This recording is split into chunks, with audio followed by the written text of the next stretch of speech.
in Volant, Pennsylvania. I'm here to provide a certain perspective from chemistry, which I haven't heard anywhere else. The tank inside is cooling. The expansion of the gas pulls the temperature down. Way down. This is Joule expansion, and the reason for these mysterious warnings about cold burns and frostbite.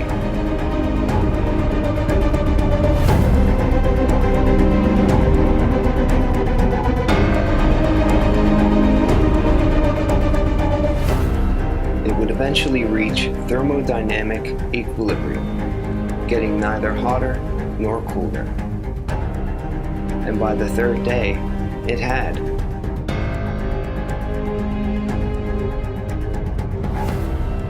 The vinyl chloride was so cold, there was no chance of explosive polymerization.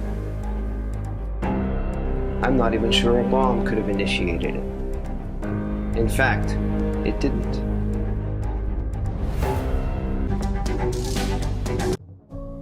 I graduated from Penn State University as a synthetic organic chemist. Although I'm a flower farmer now, I still find myself in practice in my work. And lastly, was this the only option? So I read a lot of papers and keep up with current events.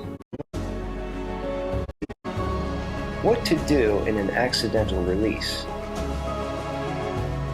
And in case of an emergency discharge, what is the official procedure?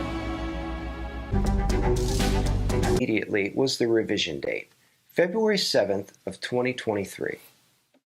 Now, that was the day after the controlled burn in East Palestine, and I would prefer to see version 8.5 of this document, which was in effect up until the day of the detonation.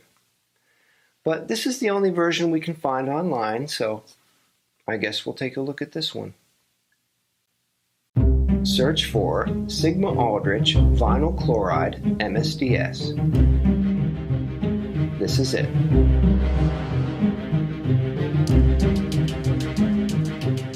It's a flammable gas, in this case a pressurized liquid, and it's carcinogenic. You should wear all the protection, and if exposed or even concerned, get medical attention. If we have a leaking gas fire, do not extinguish unless it can be stopped safely. Contact could cause cold burns and frostbite. We'll come back to that.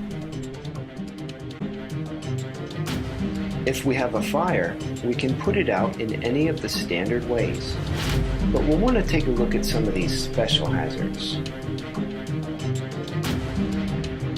If we have a burning container, knock down gases and mists with a water spray, but don't let it enter the water system.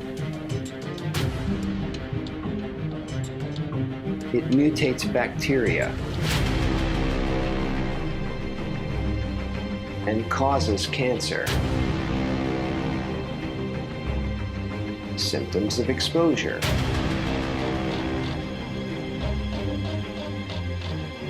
It's toxic to fish, kills bacteria, and persistent in the environment.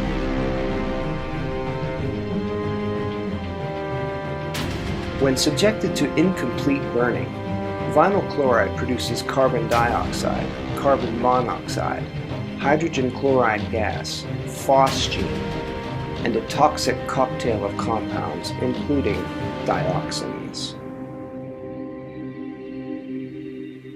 So that's what was on the train. The government procedure for handling transportation-related incidents involving hazardous materials is found here in the 2020 Emergency Response Guidebook, published by the Department of Transportation.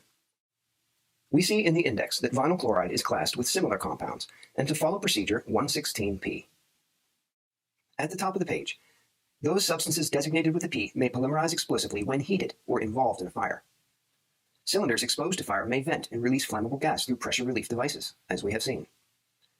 Containers may explode when heated, causing the cylinders to rocket. That's what they're worried about. Contact with gas or liquefied gas may cause burns, severe injury, and/or frostbite. Fire may produce irritating and/or toxic gases. We'll revisit that. If tank, rail car, or tank truck is involved in a fire, isolate for 1,600 meters, 1 mile. That's where that came from. In capital letters and bold on the second page, do not extinguish a leaking gas fire unless leak can be stopped. We saw that also in the MSDS. In the case of a large fire, use water spray or fog, also from the MSDS. If it can be done safely, move undamaged containers away from the area around the fire, which they did. If we have a tank fire, cool containers with flooding quantities of water until well after fire is out. Do not direct water at source of leak or safety devices. Icing may occur. And for a massive fire, use unmanned master stream devices or monitor nozzles. If this is impossible, withdraw from the area and let fire burn. So that's the official procedure. And since we're talking about an area that overlaps between chemistry and physics, called thermodynamics, perhaps that can help us figure it out.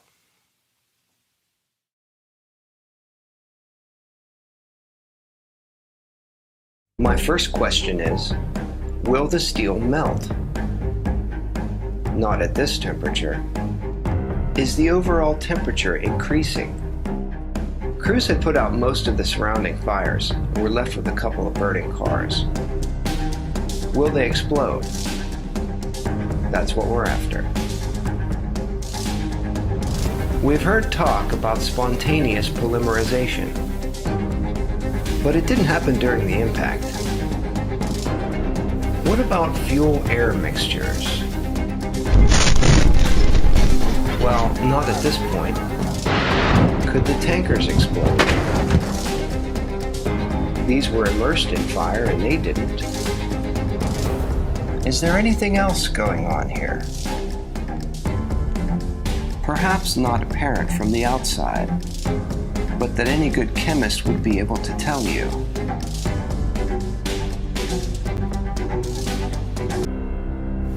It wasn't going to blow up.